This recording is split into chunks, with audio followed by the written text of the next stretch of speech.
Hello, my name is Quinn Piver, and I'd like to talk about professional dispositions of learners and how they'll affect me as a future educator. All dispositions listed in the survey I very strongly agreed with. I don't think a single one is even a little bit weak. I don't hold any disposition higher than the others, and I find them all very strong and something that I, as a future educator, can use.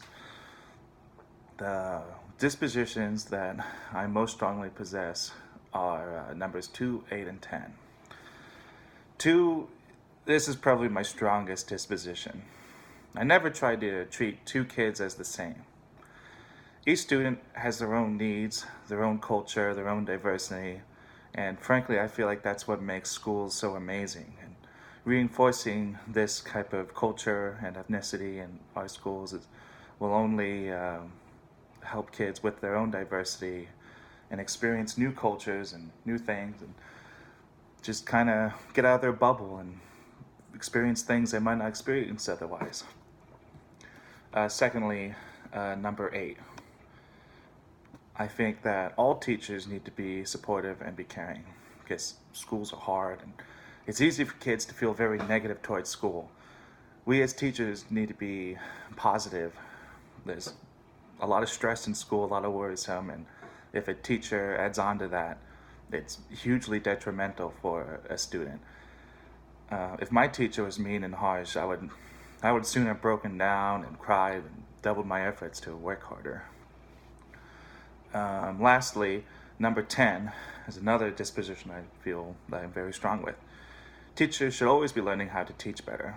We need to make sure that what we say is the truth and not gossip about things that are loaded with misinformation. We must critically think so that we can teach the students to critically think as well. That is incredibly important. I don't find these any more important than the others. I just feel like these are what I'm strongest with. What I need to work on is number 9 and 3. Number 9 this is probably my biggest weakness. I have a very awful clocked out attitude while I'm at school. I'm 100% there, I'm ready to work, and I'm bending over backwards doing everything I can. But as soon as I've clocked out, and I've noticed this with other jobs too, I'm just kind of gone. I go home, and that's where I am. I don't help with after school activities, and I don't stay to see if anything needs done. I just kind of leave, and that's something I think I really need to be working on, especially since one thing I've really been picking up with schools is how much of a community it is and how great it is, especially for students and parents, to see me, an educator, out there and volunteering and doing things with the community. Secondly, something I need to work on would be number 3. Specifically confidentiality. I have a bit of a big mouth and I really like talking about my work, but I can't do that.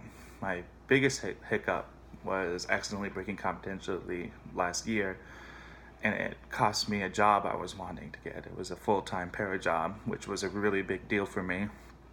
But I failed the interview because of that, and it's something that's stuck with me and something that I've been really, really working on in the 2019-2020 school year.